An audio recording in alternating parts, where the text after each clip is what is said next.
With life starting to return to normal, we can finally get back to the little things we enjoy.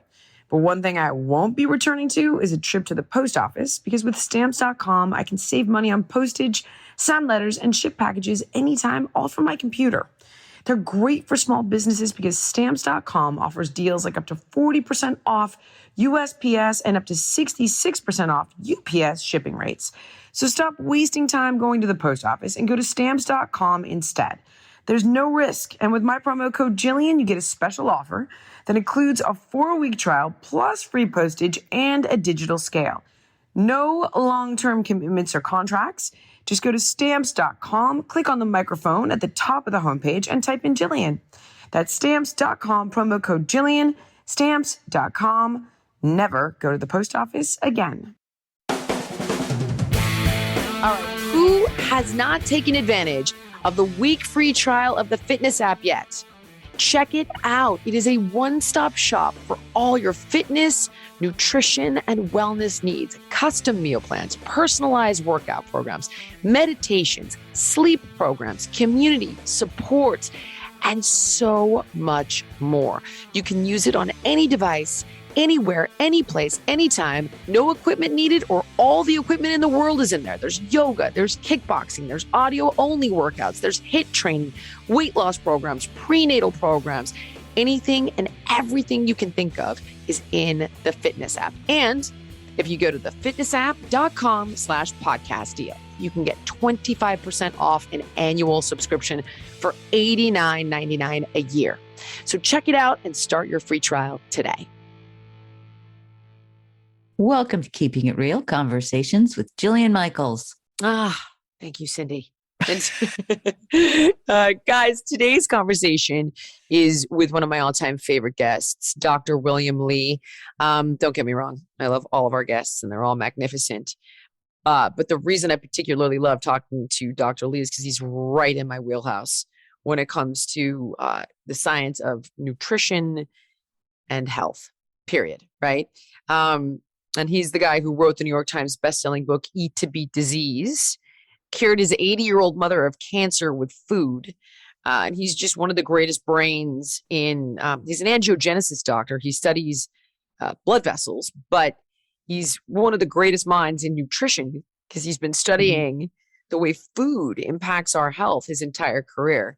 And he's going to be weighing in on a new study on metabolism. So I don't know if you guys saw this, but it has to do with biological age and metabolism. And it dispels some myths I think you're all going to really enjoy about metabolism and aging. And it's a bit difficult to understand if you're just reading it as a layman. So this is why I always go to people like Dr. Li to kind of lay down the facts, right? Like, what's the bottom line here? What did we learn? And he's going to do that. One of the things that I was quickly able to discern from the information in the study is that guess what makes you overweight? You're not going to believe it, Cindy. Guess what? Lay it on us. Lay it on us. Eating too much food. Crazy, right? Too many calories. I'm like, oh my God. However, this brings me to a point that I want to address. So we recently got a new housekeeper here in Miami, and she's heavier. And she has had stage 4 cancer twice, beat it twice, stage 4 breast cancer twice, beat it 2 times. Thyroid shot, and is now in, she said that they took her ovaries as well, which is, I don't know why exactly, because she didn't have ovarian cancer. Well, she might have had the BRCA genes. You might, possibly, maybe. So also went into straight up menopause, right? And pre-diabetic. So I was like, okay, alrighty. And I guess what I ended up doing, something you would never believe. I ended up putting her on the keto diet in the fitness app meal plan for 1 month. And it made me like, and I did it without even thinking about it. It was just such an obvious choice. And then I was like, oh my God, I should probably explain to people when these sort of extremes are relevant, because calories in, calories out is how we get heavy, right? We eat too much food. However, what impacts how much food we burn in it, or how much energy, sorry, not how much food, how much energy we burn in a day is dynamic. So the quality of your food will impact that, how you live your life, right? How you train, your body composition, your hormone balance, and all these things are influenced by a variety of elements. But she's now at a point where hormonally speaking, she's way behind the eight ball, right? So we don't have the estrogen. We don't have the thyroid. Like, I was like, send me your thyroid numbers. Who's doing this for you? Oh, we're general practitioner. I'm like, you have a general practitioner that's put you on thyroid medication. So you've had a hysterectomy, your thyroid's defunct, and they did not send you to an endocrinologist, and they just took this into their own hands. Like, do you need teeth? Like, I hate when I know, generally they do, though. That your general practitioner puts you on it, and then if they're not able to stabilize you, then they send you to the endocrinologist. I hate that.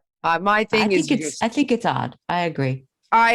You need to go to the endocrinologist, because the other question is like, what's the mechanism for why your thyroid is off, right? That whole upstreamist mentality of like, what's going on, and what other hormones? Because always, by the way, it's always in concert with other things being screwed, to be fair, right? So it usually goes hand in hand with potentially like some form of prediabetes or PCOS, or there's something going on almost always, that it's not just this one thing. It's this concerto, this concert, this symphony of biochemistry. And there's more than one instrument that's off here. So anyway, long story short, for 1 month, I was like, all right, we need to resensitize your body to insulin quick, fast, hard, because her biochemistry was off. So what's going to do that? Well, we're going to have very little insulin being released, and I'm going to get her exercising, which is the top way of doing it. And it's plant-based keto. So it's only like organic, clean proteins, polyunsaturated, monounsaturated fats, and it's predominantly plant-based. So tons of phytonutrients and fiber, and it's only 1 month. It would never go longer than 1 month, because when you actually start to read the studies on keto, it's the long-term effects that make it really, really bad, that throw off your microbiome over time, over long.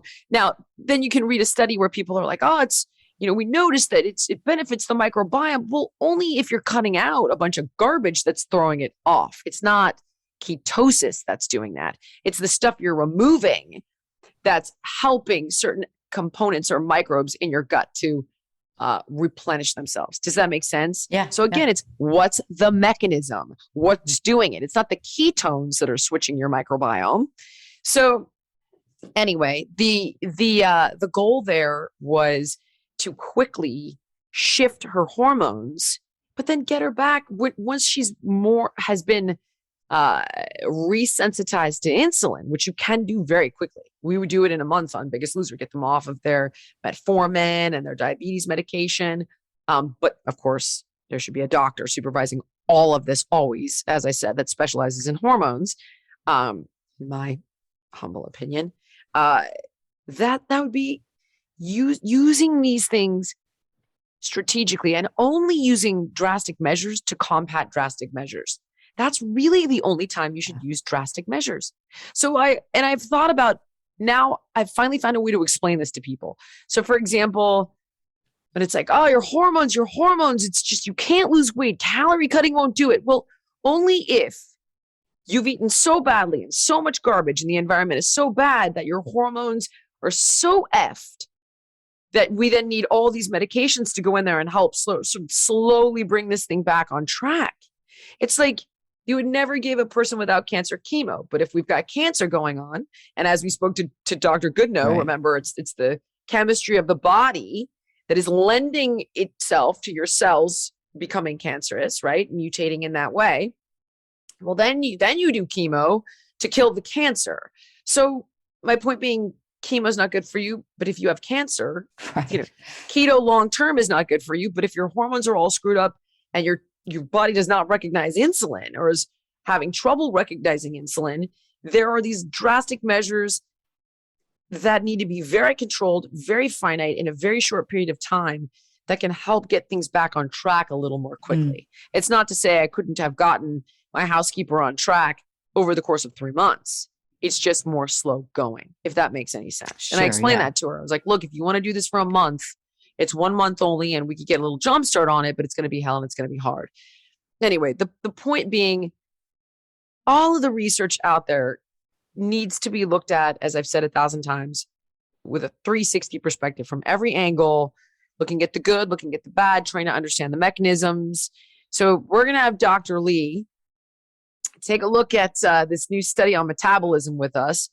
And then stay tuned because he's going to talk about his top food, fitness, and lifestyle tips, his top one of each to help accelerate fat loss. And a little bit about COVID. Oh, that's right. And we're talking about the Delta variant. And this guy researches it on the front lines. So you can feel good about the info. There's no bias going on over here. Just straight up science. And you can do Just with the it what facts, you will. ma'am. Just the facts, dude. This episode is sponsored by Skillshare.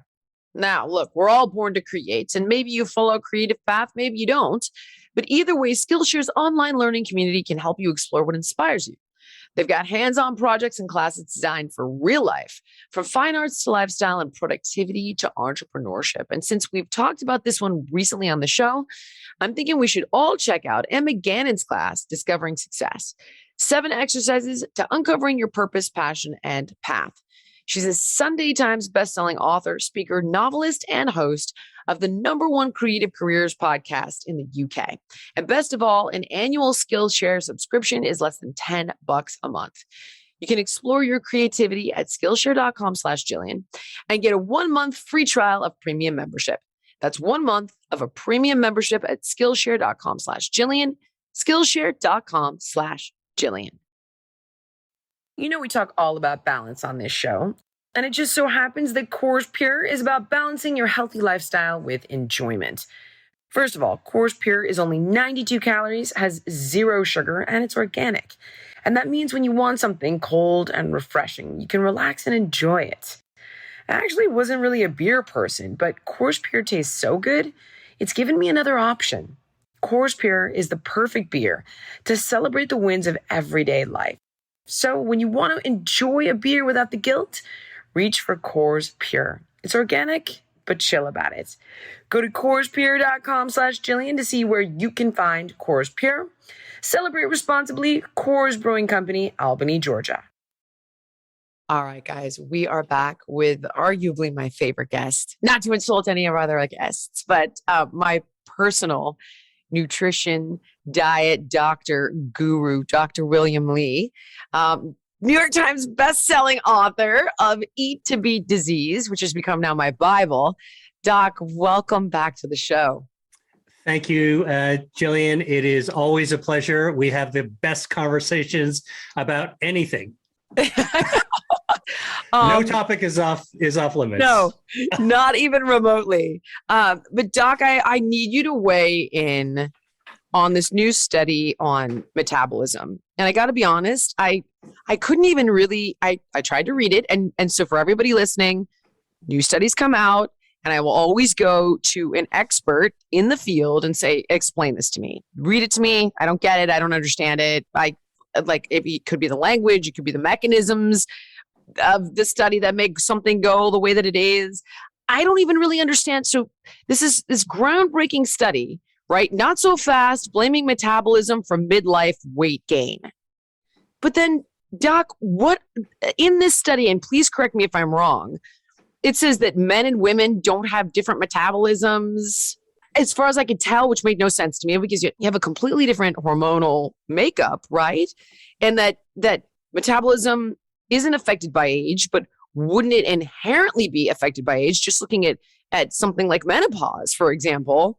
And I was like, what is this? What is this even saying? I couldn't even really. And what do you think of it once you can kind of explain it? It's really kind of a groundbreaking research study that kind of snuck out of the blue while everything else is going on in the world. And we'll get to that. But you know, Right. I'm a scientist and I'm a doctor, right? And so when new research comes out, even the research that surprises me, I dive right in. First, I think everyone needs to understand that this is a study that has never been done before, that involves 6,000, more than 6,000 people, 6,500 people across 29 countries. And so it involved men, it involved women, and the ages that this research looked at. And by the way, there were 80 people involved with this research. So it's like a lot of people, a lot of researchers, a lot of people, a lot of countries, and a lot of ages. They looked at from 8 days old, so Right. basically fresh into the arms of the doctor delivering the baby, until 90 some years old. Okay.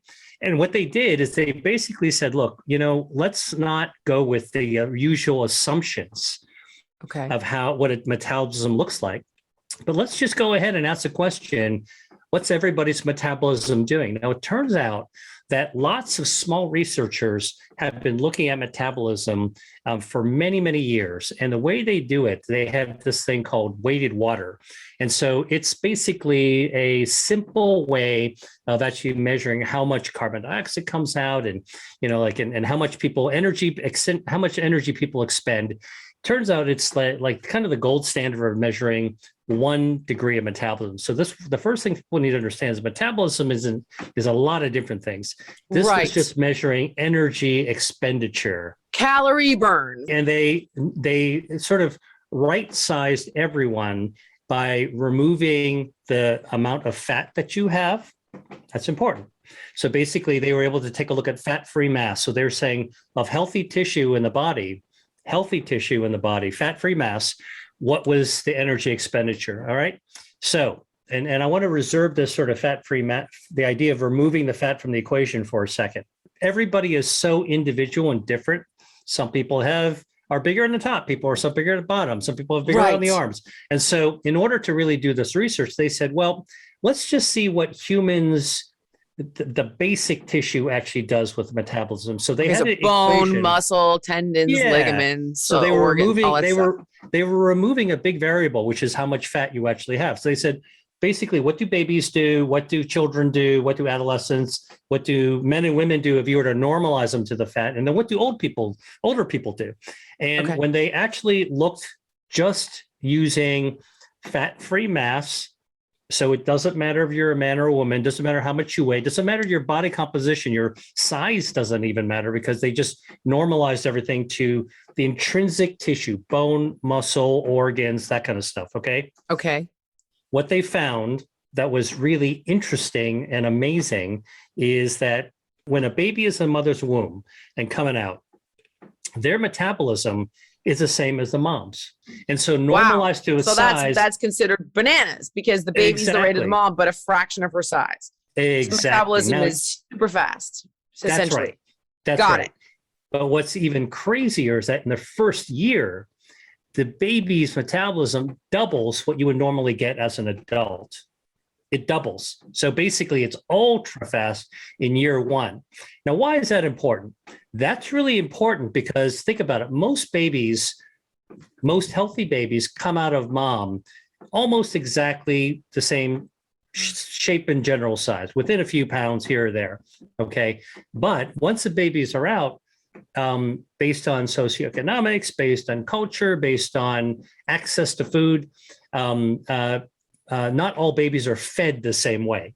So the first kind of like jaw-dropping thing is that, wow, we better take good care of our babies in the first year, maybe much more than we thought, because their metabolism is jacked up and they are doing all kinds of growing that we didn't realize was going on for their size. They're double what the adults are doing. So we cannot screw around with their metabolism. They need every bit of caloric value that we can actually give them, so that their body can actually grow the way it needs to grow. So that's one piece of super important evidence. We cannot cheat the metabolism by underfeeding our 1-year-olds.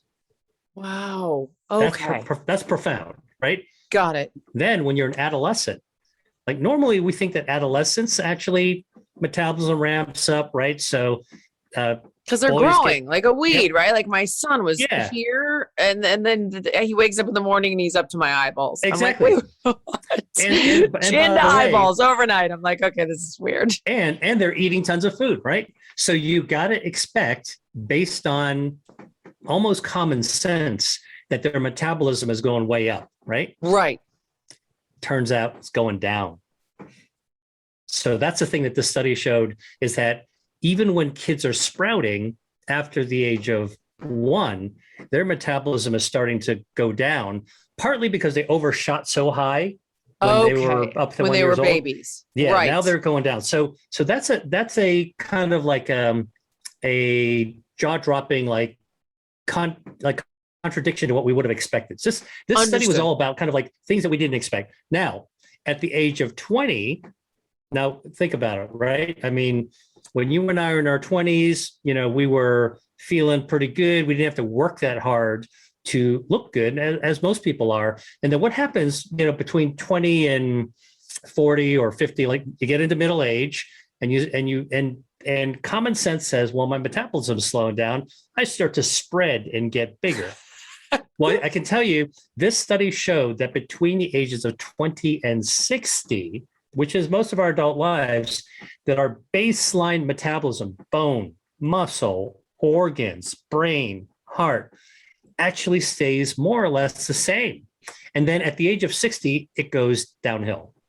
All right. Now, but that means that when you were born, okay, from 8 hours old to 1 year old, boom, it's a rocket ship, SpaceX taking off, getting to the ISS. Then at 1 year old, all the way through adolescence, it comes back down because it overshot. And then at age 20 to 60, boom, it is stable. What we are made out of at the core is really, really stable. And then after 60, things start shutting down. So then your metabolism goes down. So that pattern has never been known before. And it was studied in 6,400 people, almost 6,500 people across 29 countries, men and women, newborns, all the way to 90-year-olds. And so this tells us something about what we're made of inside, minus the fat. So that's Minus the the fat. variable. Now the fat's the variable, right? So this is actually what's really, really important. Is fat the Because- only variable though, Doc? No, absolutely not. Because it's not, because when I look at metabolism, I'm looking at the endocrine system, right? HGH and cortisol and ghrelin and leptin and all the hormones that store fat and all the hormones that burn fat and the ones that help you maintain muscle.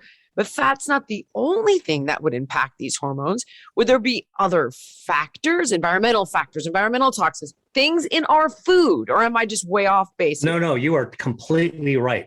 What this study does is remove all those factors to say, what does the human skeleton with the organs and meat look like? Now, what's the difference is everything you're Oh. talking about. The food, I the see. quality, the fat, the environment, all this other stuff. This actually allows us to normalize the scale by removing all the stuff inside. Oh. Now we're left with all the variables. And so for someone like, who does what you do, Jillian, which is focus on all those other things, now there's a Right. tool to basically say, look, honestly, in God's eyes, this is how we're all all designed. the same. We're all the same. Okay. And we change over the course of our lives. I see.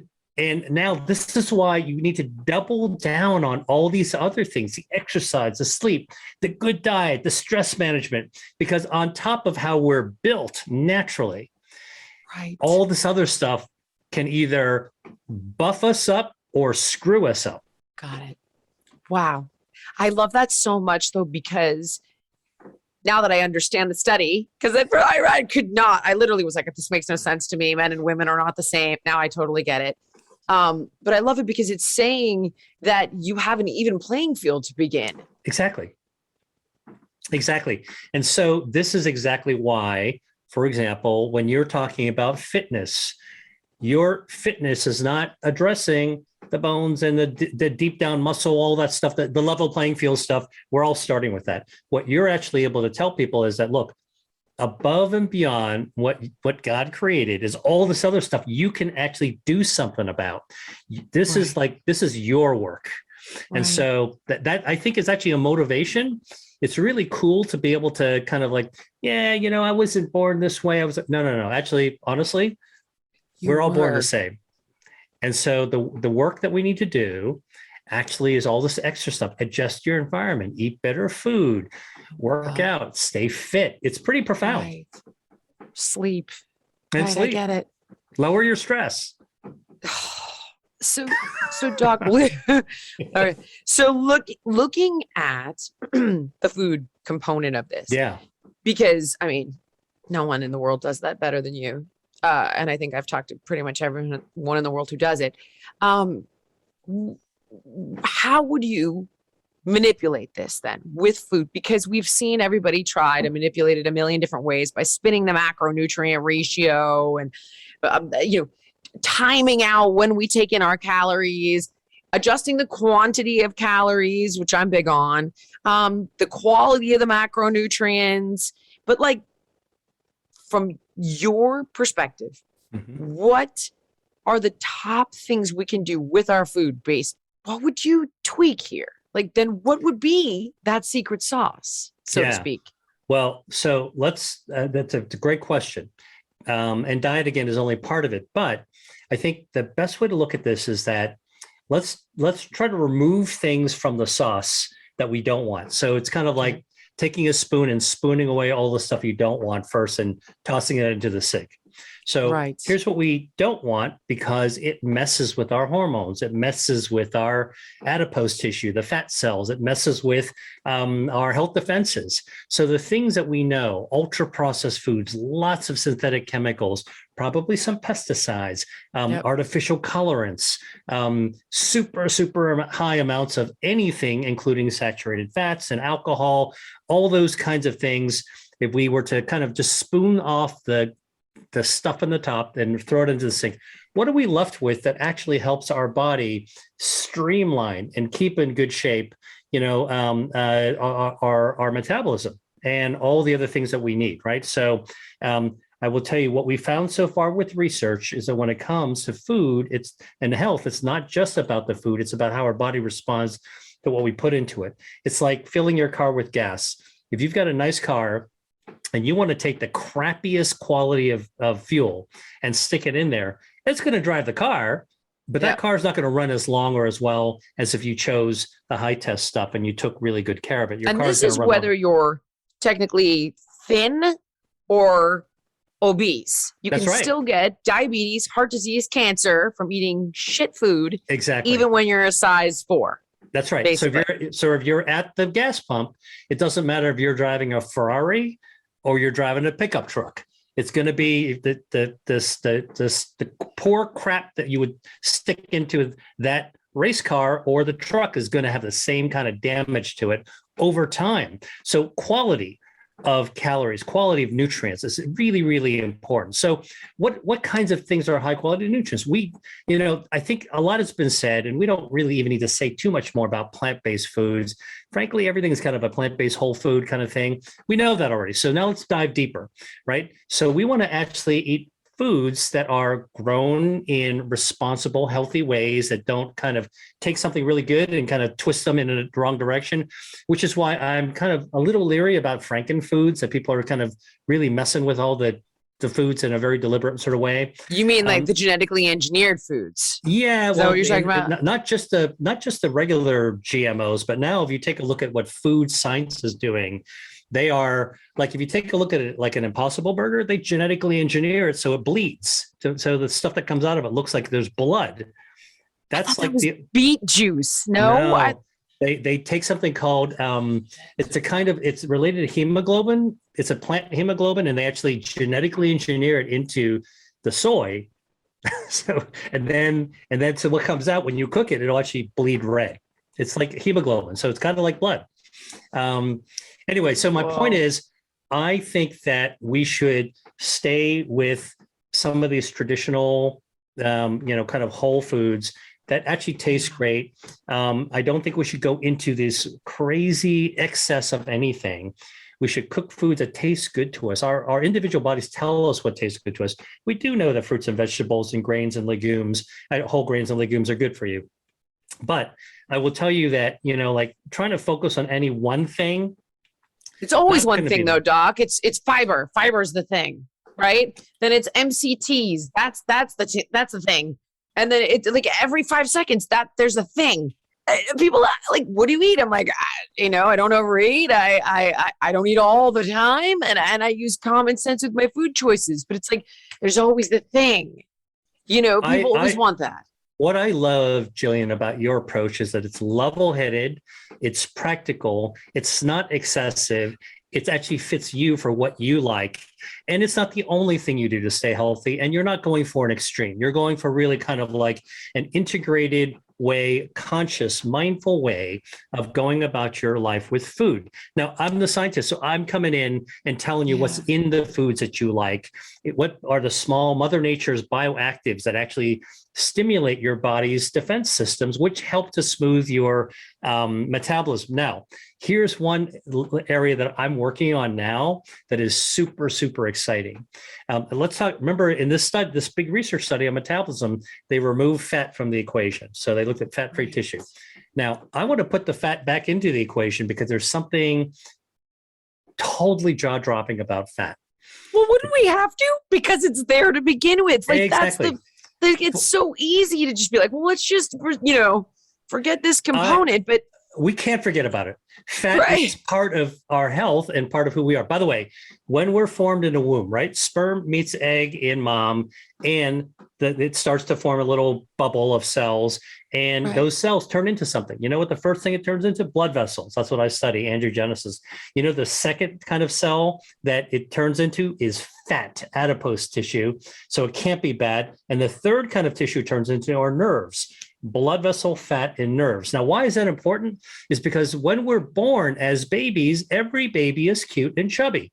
What is this fat doing? It turns out that fat is governing the metabolism above and beyond the baseline.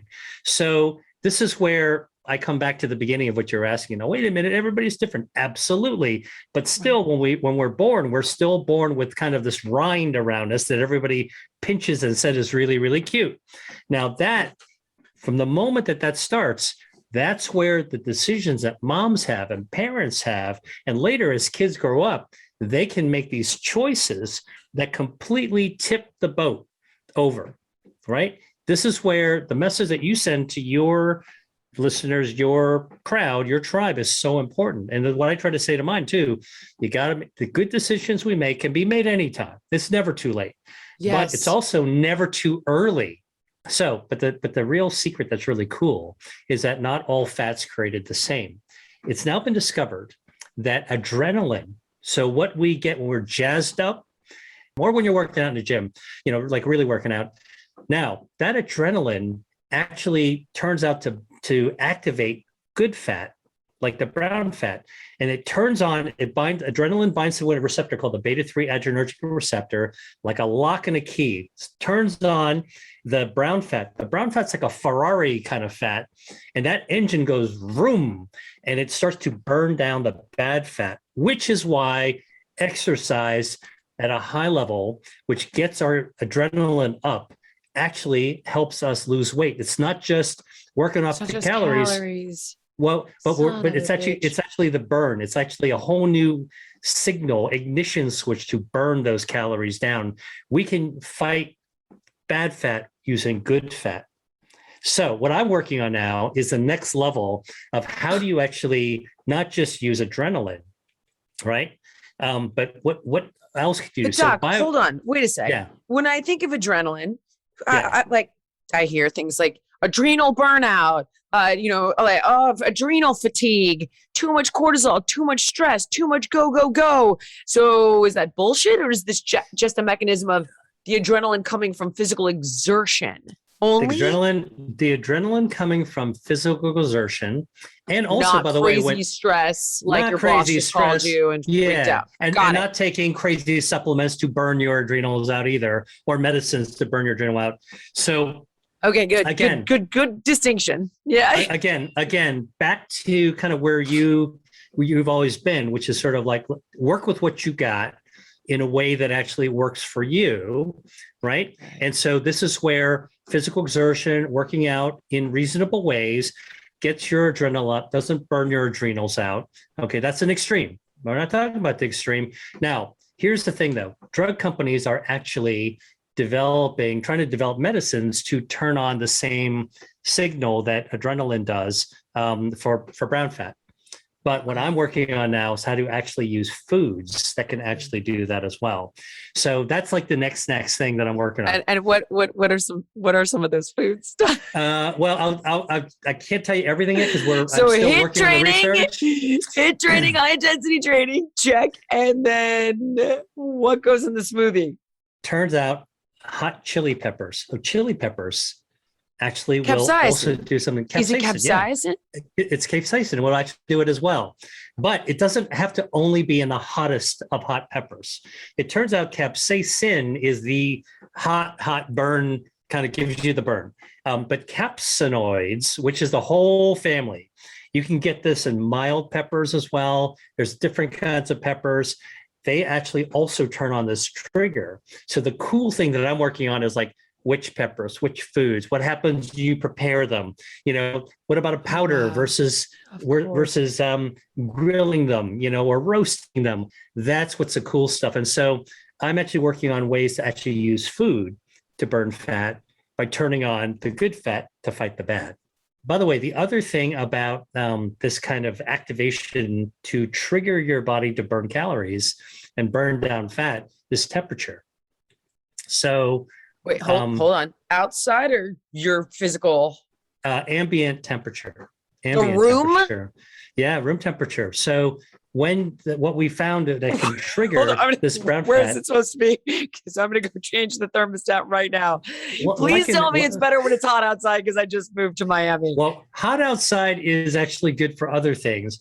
But when you're actually trying to trigger, like working out cool inside, like 60-ish in the low 60s, actually is good for you. So, and by the way, that totally because you have more sense. Energy to train. Well, actually, it's the cold temperature plus the adrenaline that actually has a double down effect on these bad fat cells. This is the new science. Hold on.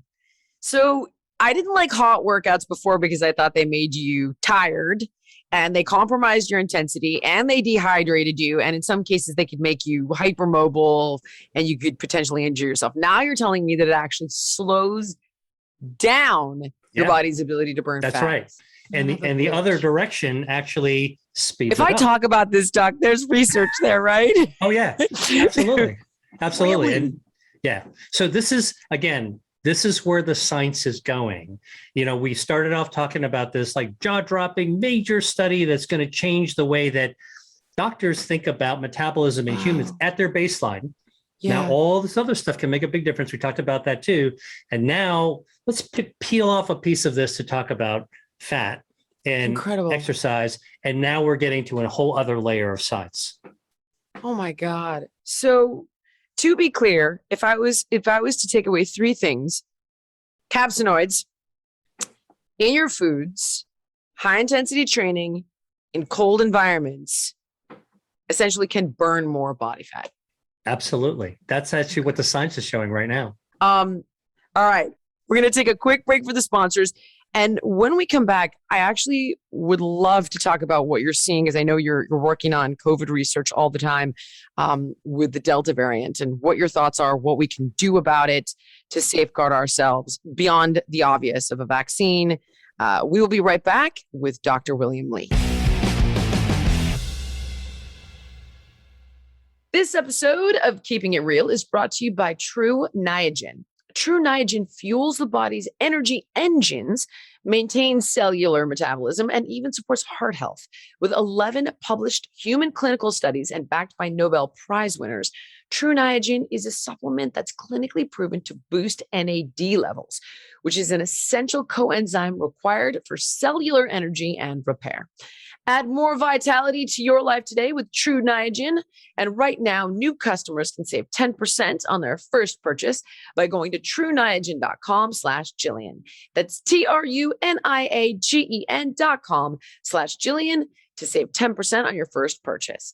TrueNiagen.com/Jillian. These statements have not been evaluated by the Food and Drug Administration, and this product is not intended to diagnose, treat, cure, or prevent any disease. All right, guys, we are back with Dr. William Li, New York Times bestselling author of Eat to Beat Disease. Doc, you're on the front lines with COVID.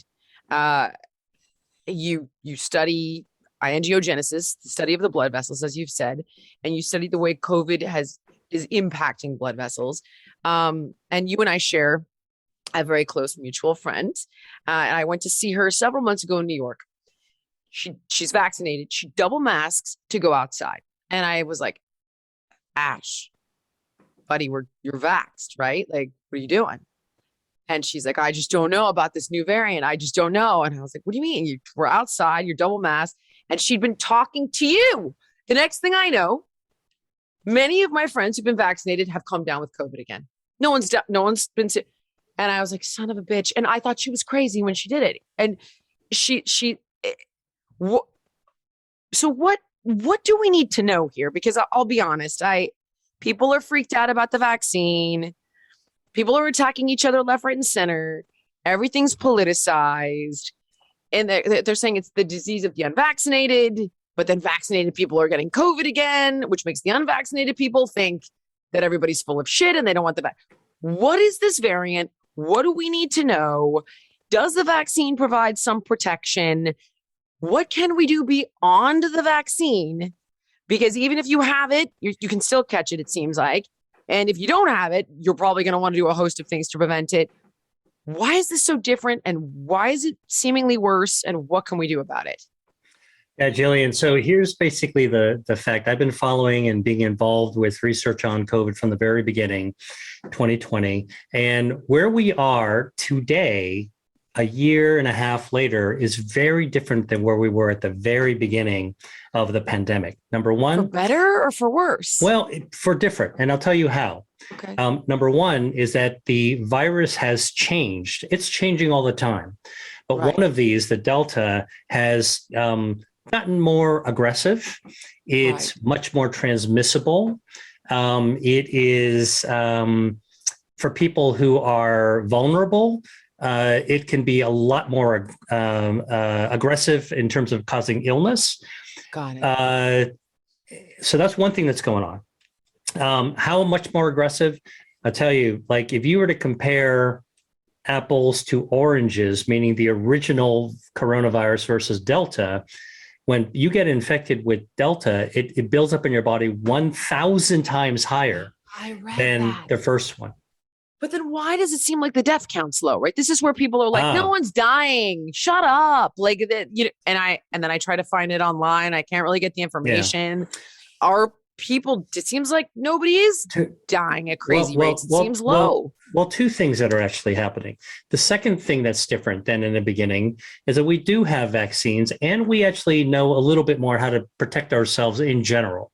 So the vaccines, the Pfizer Moderna are really, really good. We know also that if you just watch your space with people and if you mask and you try to just be careful about your surroundings, you can actually decrease your risk. And so I think that one thing is that, we've got different ways to shield ourselves now that we didn't have before. The other thing that's changed is that in the hospital, we're able, as doctors, we're able to intercept COVID a lot better.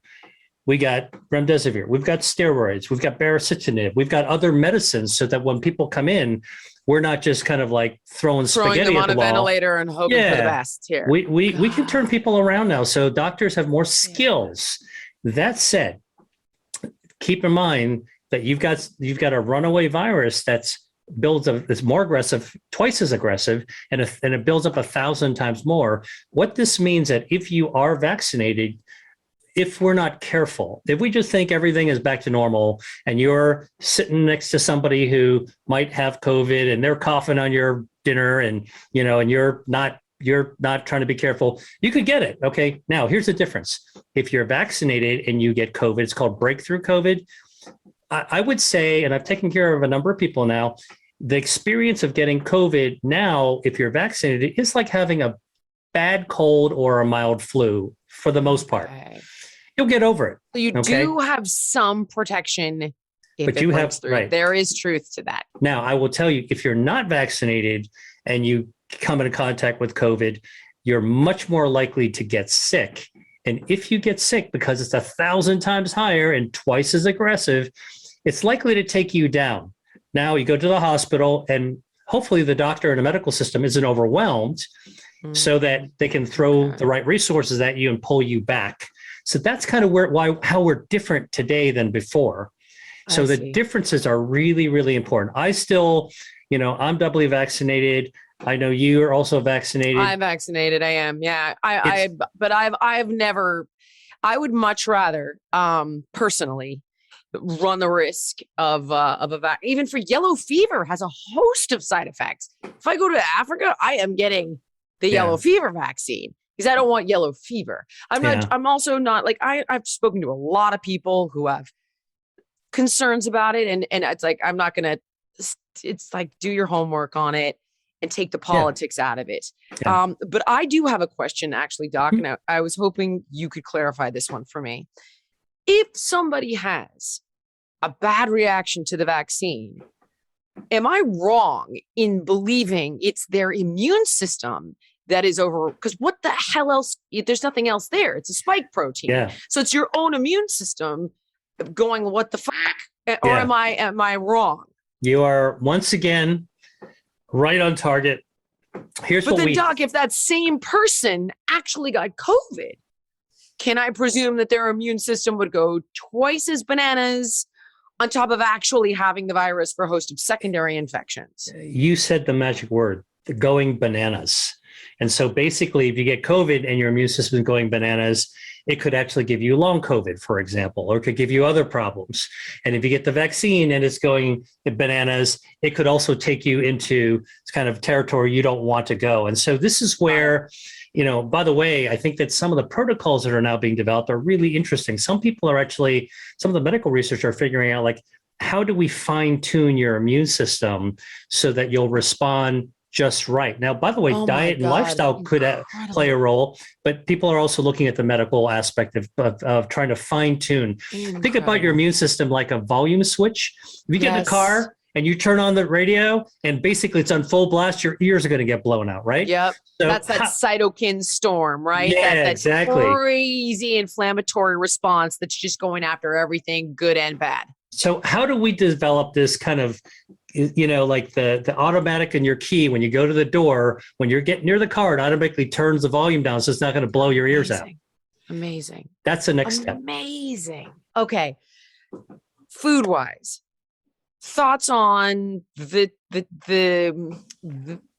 TikTok remedy, zinc, D, elderberry. I mean, I do the Molotov cocktail of all my crazy shit every day. But is it there or not? Vitamin D, yes or no? Waste of time, zinc, yes, no?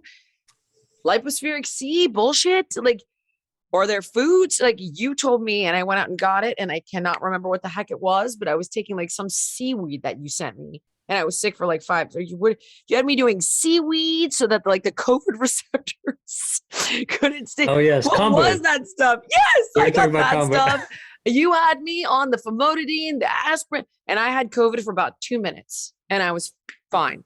I did everything you said, and I was like brand new. Never got any of the long hauler stuff. I felt perfect, no issues. What can we do there? Yeah. Food supplements. Yeah, you know what? Honestly, I think that optimizing your body's general defenses just before you get sick is Yeah. the single most important thing. And the reason that vitamin D we actually believe is important is because about 40% of people in the United States are vitamin D deficient. We're not getting enough sunshine. We're not we're not eating enough foods that got vitamin D. And so we're starting from behind the 8 ball. And Got so it. that's why supplements get top, just fill our tank. We're not starting behind the 8 ball. And I see. think that's what's important. We should be operating as close to optimally as we can. And people of color have less vitamin D because they have natural sunblock in their skin. Is this baloney? Yeah, well, no, it actually seems to be true. People who are very dark skinned, and by the way, people of color is a big range, right? You're talking Right. about Of people course. from Samoa to people Yeah. from Nigeria to people to Sicily. But you can also get vitamin D, but not only with sunshine, but also with foods like, a little secret that most people don't know is like mushrooms are actually a great source of vitamin D, like edible mushrooms, not magic mushrooms. But Right. Bummer. uh, Yeah. and That's a whole different show. and a cool way to actually increase vitamin D in mushrooms is to expose them to sunlight coming in through the window. So if you buy mushrooms and put them near where the sunlight can come in, it increases the vitamin D, Their vitamin just like D, it the does weight, just like in your skin. Unbelievable. Yeah. So, and I love to eat mushrooms. I like to cook with mushrooms. So that's another way of actually doing it. Guys, first of all, there's the book Eat to Beat Disease. Get it. It's literally life-changing. You cured your 80-year-old mother of cancer.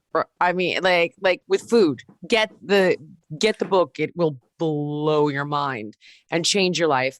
But on top of that, you're doing a free masterclass now, right, Dr. Lee? So can you tell people all about that, where they can get it, and free masterclass? Who does that? Yeah. Well, you know what? I love it when people read the book because there's all these tables and charts and all this stuff in there, but I could only put so much in the book. And so what I always tell people is that, whether you've read the book or not, or you're going to read the book, I wanted to be able to bring to the public the information that went into writing the book. And so I've been doing a masterclass since the beginning of this year. It's amazing. On a Monday evening, 8 p.m. Eastern time, you can come to my website, drwilliamlee.com, drwilliamli.com.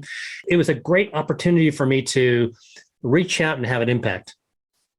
You are certainly having an impact. I know how much you've impacted me. And again, I can't tell you, as somebody who has spoken to so many people, and I've said this over and over again, but for so many years, everything you tell me always switches on the light bulb, changes my perspective on something, opens up my mind, or changes the way I do things, which is, I'm always open to change, but there's not a lot that can change me. And you are that guy. And I have to say, Doc, you're amazing as always. Thank you so much for being on the show. drwilliamlee.com. Guys, take advantage. It's a free masterclass. I don't know what you're thinking, Doc, but take advantage of it and go get the book, Eat to Beat Disease. It will change your life. Thank you so much, Dr. Lee. Thanks, as always. All right, guys, we want you to subscribe to the podcast so you can stay up to date with our life-changing and life-saving information. So on iTunes, Spotify, or wherever you're listening, click that subscribe button.